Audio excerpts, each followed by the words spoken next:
ಆತ್ಮೀಯ ವೀಕ್ಷಕರಿಗೆ ನಮಸ್ಕಾರ. ವಿಶ್ವವಾಹಿನಿ ನ್ಯೂಸ್ ಚಾನಲ್ಗೆ ಸ್ವಾಗತ. ನಾನು ಉಷಾ. ವೀಕ್ಷಕರೇ, ನಾನಿವತ್ತು ಬಂದಿರುವಂಥದ್ದು ಮಾಗಡಿ ತಾಲೂಕು ಸೂಲೂರು ಹೋಬಳಿ ಪಾಲನಹಳ್ಳಿಯ ಶ್ರೀ ಶನೇಶ್ವರ ಸ್ವಾಮಿ ಕ್ಷೇತ್ರಕ್ಕೆ. ಇವತ್ತಿನ ವಿಶೇಷ ಏನಪ್ಪ ಅಂದರೆ, ಇದೇ ಸೆಪ್ಟೆಂಬರ್ 21, 2025 ಭಾನುವಾರದಂದು ಮಹಾಲಯ ಅಮಾವಾಸ್ಯೆ ಹಾಗೂ ಸೂರ್ಯಗ್ರಹಣವಿದೆ. ಈ ದಿನದ ವಿಶೇಷ ಹಾಗೂ ಆಚರಣೆಯ ಬಗ್ಗೆ ಪಾಲನಹಳ್ಳಿ ಮಠದ ಸಂಸ್ಥಾಪಕ ಮಠಾಧ್ಯಕ್ಷರು ಆದಂತಹ ಪರಮ ಪೂಜ್ಯ ಡಾಕ್ಟರ್ ಶ್ರೀ ಶ್ರೀ ಸಿದ್ದರಾಜು ಮಹಾಸ್ವಾಮೀಜಿಯವರಿಂದ ಮಾಹಿತಿಯನ್ನು ಕೇಳಿ ತಿಳ್ಕೊಳ್ಳೋಣ ಬನ್ನಿ. ವೀಕ್ಷಕರೇ, ನಮ್ಮ ಜೊತೆ ಇದ್ದಾರೆ ಕಲಾರತ್ನ, ಕಲಾಸಿರಿ, ಕಲಾವಿಭೂಷಣ, ಆಧ್ಯಾತ್ಮಿಕ ಚಿಂತಕರು, ಆಯುರ್ವೇದ ತಜ್ಞರು, ಕಾಳಿ ಉಪಾಸಕರು, ಶ್ರೀ ಶನೇಶ್ವರ ಸ್ವಾಮಿಯವರ ಉಪಾಸಕರಾದಂತಹ ಪಾಲನಹಳ್ಳಿ ಸಂಸ್ಥಾಪಕ ಮಠಾಧ್ಯಕ್ಷರು ಡಾಕ್ಟರ್ ಶ್ರೀ ಶ್ರೀ ಸಿದ್ದರಾಜು ಮಹಾಸ್ವಾಮಿಗಳಿದ್ದಾರೆ. ಗುರುಗಳ ಹತ್ರ 2025 ಸೆಪ್ಟೆಂಬರ್ 21 ಮಹಾಲಯ ಅಮಾವಾಸ್ಯೆ ಹಾಗೂ ಸೂರ್ಯಗ್ರಹಣ ಇರೋದ್ರಿಂದ ಈ ದಿನದ ವಿಶೇಷತೆ ಏನು ಅಂತ ಕೇಳಿ ತಿಳ್ಕೊಳ್ಳೋಣ ಬನ್ನಿ. ಗುರುಗಳೇ ನಮಸ್ತೆ. ಸರ್ವರಿಗೂ ಶರಣಾರ್ಥಿಗಳು. ಗುರುಗಳೇ, ಇದೇ 2025 ಸೆಪ್ಟೆಂಬರ್ 21 ಭಾನುವಾರದಂದು ಮಹಾಲಯ ಅಮಾವಾಸ್ಯೆ ಮತ್ತೆ ಸೂರ್ಯಗ್ರಹಣ ಎರಡೂ ಇದೆ. ಸೊ ಈ ದಿನದ ವಿಶೇಷತೆ ಏನು ಅಂತ ನಮ್ಮ ವೀಕ್ಷಕರಿಗೆ ತಿಳಿಸ್ಕೊಡಿ. ಸರ್ವರಿಗೂ ಶರಣಾರ್ಥಿಗಳು. ಈ ವರ್ಷದ ದಿನಾಂಕ 21/9/2025 ಭಾನುವಾರದಂದು ಮಹಾಲಯ ಅಮಾವಾಸ್ಯೆ ಬಂದಿದೆ. ಆ ದಿನವೂ ಕೂಡ ಸೂರ್ಯಗ್ರಹಣವೂ ಕೂಡ ಬಂದಿದೆ.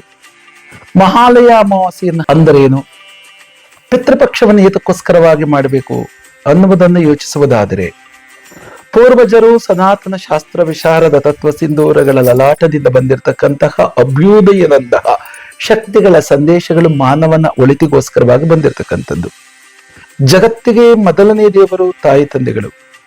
ಅವರು ಪ್ರಕೃತಿಯಿಂದ ಹುಟ್ಟಿ ಪ್ರಕೃತಿಗೆ ಲೀನವಾಗ್ತಾರೆ.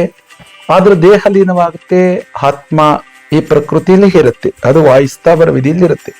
ಆದ್ರೆ ಆತ್ಮಕ್ಕೆ ಶಾಂತಿ ಕೋರ್ಬೇಕು ಅಂದಾಗ ನಮ್ಮ ಭಾವನೆಗಳ ಯದ್ಭಾವಂ ತದ್ಭವತಿ ಅಂತ ಭಾವನೆಗಳಿಂದ ನಾವು ಮೊದಲನೇದಾಗಿ ಜಗತ್ತಿಗೆ ತಾಯಿ ತಂದೆಗಳು ಬಿಟ್ಟು ಹೋದ ನಂತರವೂ ಕೂಡ ದೇಹ ಕಳೆದು ಆತ್ಮವಿರುತ್ತೆ.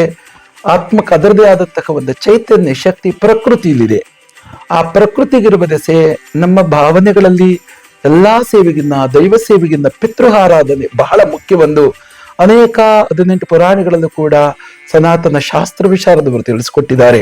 ಹಾಗಾಗಿ ಹಿರಿಯವರದೊಂದು ಗಾದೆ ಇತ್ತು, ಹಿರಿಯ ಮಗನ್ನಾದ್ರೂ ಮಾರಿ, ಅಂದ್ರೆ ಹಿರಿಯ ಮಗನ ವತಿಯನ್ನಿಟ್ಟಾದ್ರೂ ಹಿರಿಯವರ ಧೂಪ ಹಾಕು, ಅವರ ಸೇವೆಯನ್ನು ಮಾಡುವಂತಹ.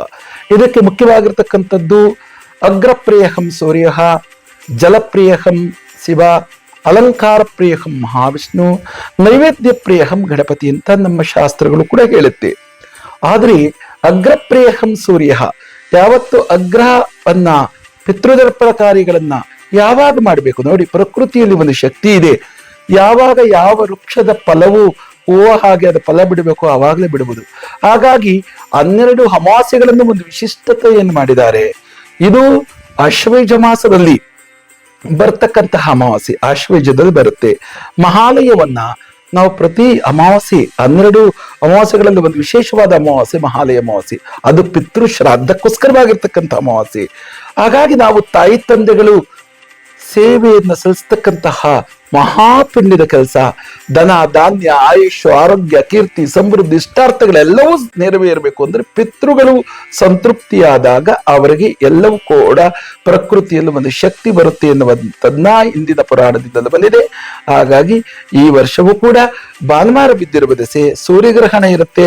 ಆ ಸೂರ್ಯಗ್ರಹಣಕ್ಕಿಂತ ಮುಂಚೆ ಪಿತೃದರ್ಪಣಗಳು ಇದರಿಂದ ಕೃಷ್ಣ ಪಕ್ಷದಲ್ಲಿ ಮಾಡತಕ್ಕಂತಹ ಶುಕ್ಲ ಪಕ್ಷಂ ಮತ್ತು ಕೃಷ್ಣ ಪಕ್ಷ ಅಂತ ಇರುತ್ತೆ. ಅದರಲ್ಲಿ ಉತ್ತರಾಯಣ, ದಕ್ಷಿಣಾಯನ ಅಂತ ಇರುತ್ತೆ. ದಕ್ಷಿಣಾಯನದಲ್ಲಿ ಪಿತೃಪಕ್ಷ ಬರುತ್ತೆ. ಹಾಗಾಗಿ ಇದ್ರದ್ದು ದಕ್ಷಿಣಾಯನವಾಗಿರುತ್ತೆ. ಮತ್ತು ಕೃಷ್ಣ ಪಕ್ಷದಲ್ಲಿ ಮಾಡ್ತಕ್ಕಂಥದ್ದು ಅಂದ್ರೆ ಹುಣ್ಣಿಮೆಯಿಂದ ಅಮಾವಾಸ್ಯವರೆಗೂ ಮಾಡ್ತಕ್ಕಂತಹ ಈ ಪಿತೃಗಳ ಶ್ರದ್ಧಾ ಇಡೀ ವಿಶ್ವದಾದ್ಯಂತವೂ ಕೂಡ ನಡೆಯುತ್ತೆ. ಇದು ಬಹುಮುಖ್ಯವಾಗಿರ್ತಕ್ಕಂಥದ್ದು. ನಮ್ಮ ಪ್ರಾಚೀನ ಭಾರತೀಯ ಸಂಪ್ರದಾಯ ಸಂಸ್ಕೃತಿ ಪಿತೃಗಳ ಆರಾಧನೆ ದೈವಾರಾಧನೆಗಿಂತ ಬಹಳ ಶ್ರೇಷ್ಠವಾಗಿರ್ತಕ್ಕಂಥದ್ದು. ಹಾಗೂ ಅದೇ ಶ್ರೇಷ್ಠವಾಗಿರ್ತಕ್ಕಂಥದ್ದು ನಾವೆಲ್ಲರೂ ಕೂಡ ಮಾಡಿಕೊಂಡು ಹೋಗೋಣ.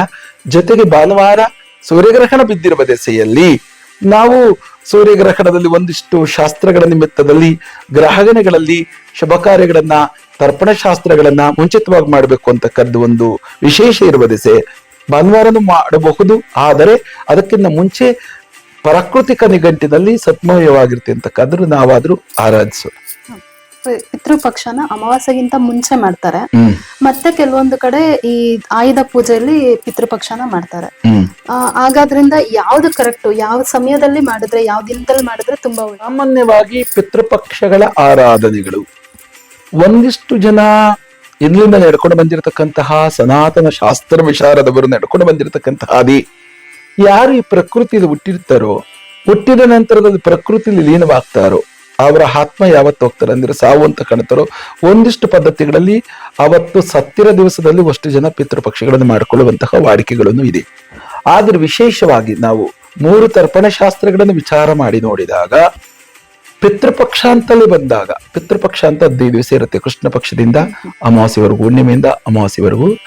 ಆ ಸಂದರ್ಭದೇ ಬಹಳ ಸೂಕ್ತವಾಗಿರ್ತಕ್ಕಂಥದ್ದು ಹಿರಿಯವರ ತಾತ್ಪರ್ಯ ಮತ್ತು ಮಹಾನ್ ಸುಮಾರು ವರ್ಷಗಳಿಂದಲೂ ಕೂಡ ಆಚರಣೆ ಮಾಡ್ಕೊಂಡು ಬಂದಿರತಕ್ಕಂತಹ ನಮ್ಮ ಭಾರತೀಯ ಸಂಪ್ರದಾಯದ ಪದ್ಧತಿಗಳಲ್ಲಿ ಬಹು ಪ್ರಮುಖವಾಗಿರ್ತಕ್ಕಂಥದ್ದು ಆ ಕೃಷ್ಣ ಪಕ್ಷದಲ್ಲಿ ಪಿತೃಪಕ್ಷದಲ್ಲಿ ಮಾಡಿದ್ದೇ ಒಳಿತಾಗುತ್ತೆ.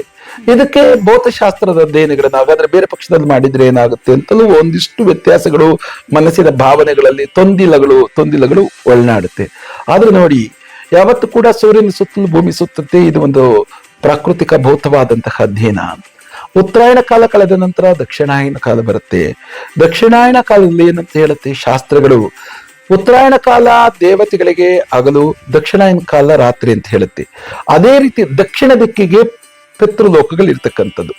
ಏನು 49 ಕುಂಭಿಕಗಳಿರಬಹುದು, ಸ್ವರ್ಗ ಇರಬಹುದು, ಇವೆಲ್ಲವೂ ಕೂಡ 1,63,000 ವಿಭಾಗೀಕರಣದ ಗ್ರೌಂಥಿಕದಲ್ಲಿ ಕುಂಭಿಕಾಪಾಕಗಳು, ನವರಸ ಸಿಂಧೂರಗಳು, ಸಿಂಧೂರ ಪರ್ವತ ಶ್ರೇಣಿಗಳ ಬಹುಮುಖ್ಯವಾಗಿರ್ತಕ್ಕಂಥದ್ದು. ದಕ್ಷಿಣ ದಿಕ್ಕಿನಲ್ಲಿರ್ತಕ್ಕಂಥದ್ದು ಮೇರು, ಮಿಂದ್ಯ, ಕನಕ ಇವೆಲ್ಲ ಪರ್ವತ ಶ್ರೇಣಿಗಳು ಕೂಡ ಪಶ್ಚಿಮ ಮತ್ತು ದಕ್ಷಿಣೋತ್ತರವಾಗಿರ್ತಕ್ಕಂತಹ ದಿಸೆಯಲ್ಲಿ ದಕ್ಷಿಣ ದಿಕ್ಕಿಗೆ ಇರ್ತಕ್ಕಂಥದ್ದೇ ಸಂಚಾರಗಳು ಪಿತೃದೇವತೆಗಳ ವಾಸಸ್ಥಳವೆಂತಲೂ ರೂಢೀಕರಣ ಇದೆ.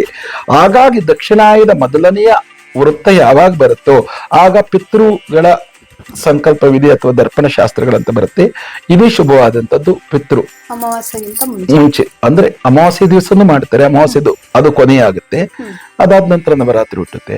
ಹಾಗಾಗಿ ಹುಣ್ಣಿಮೆಯಿಂದ ಅಮಾವಾಸ್ಯೆವರೆಗೂ ಮಾಡ್ತಕ್ಕಂತಹ ಪಿತೃ ದರ್ಪಣ ಶ್ರಾದ್ದವೇ ಬಹುಮುಖ್ಯವಾದ ಶ್ರೇಷ್ಠ ಅಂತ ಇಂದಿನ ಶಾಸ್ತ್ರಗಳು ಹೇಳಿರ್ತಕ್ಕಂಥ ಪ್ರಕಾರ. ವೀಕ್ಷಕರೇ, ಇಷ್ಟೊತ್ತು ನಮ್ಮ ಜೊತೆಗೆ ಮಹಾಲಯ ಅಮಾವಾಸ್ಯೆ ಹಾಗೂ ಸೂರ್ಯಗ್ರಹಣದ ಬಗ್ಗೆ ಮಾಹಿತಿ ಕೊಟ್ಟಂತಹ ಪಾಲನಹಳ್ಳಿ ಮಠದ ಸಂಸ್ಥಾಪಕ ಮಠಾಧ್ಯಕ್ಷರಾದಂತಹ ಡಾಕ್ಟರ್ ಶ್ರೀ ಸಿದ್ದರಾಜು ಮಹಾಸ್ವಾಮಿಗಳಿಗೆ ಧನ್ಯವಾದಗಳು. ಸರ್ವರಿಗೂ ಶರಣಾರ್ಥಿಗಳು. ನೀವಿನ್ನೂ ನಮ್ಮ ಚಾನಲ್ ಸಬ್ಸ್ಕ್ರೈಬ್ ಆಗಿಲ್ಲ ಅಂದ್ರೆ ಈ ಕೂಡಲೇ ಉಚಿತವಾಗಿ ಸಬ್ಸ್ಕ್ರೈಬ್ ಆಗಿ ಹಾಗೂ ದೈನಂದಿನ ಸುದ್ದಿಗಾಗಿ ಪಕ್ಕದಲ್ಲೇ ಕಾಣುವ ಬೆಲ್ ಬಟನ್ ಪ್ರೆಸ್ ಮಾಡಿ. ಹಾಗೆ ನಿಮ್ಮ ಅನಿಸಿಕೆ ಅಭಿಪ್ರಾಯವನ್ನು ಕಮೆಂಟ್ ಬಾಕ್ಸ್ಗೆ ಕಳಿಸಿ. ಸ್ಥಳೀಯ ಸುದ್ದಿಯ ಸಮಗ್ರ ಮಾಹಿತಿ ಹಾಗೂ ನಿರಂತರ ಮನರಂಜನೆಗಾಗಿ ವೀಕ್ಷಿಸಿ ವಿಶ್ವವಾಹಿನಿ ನ್ಯೂಸ್ ಕನ್ನಡ.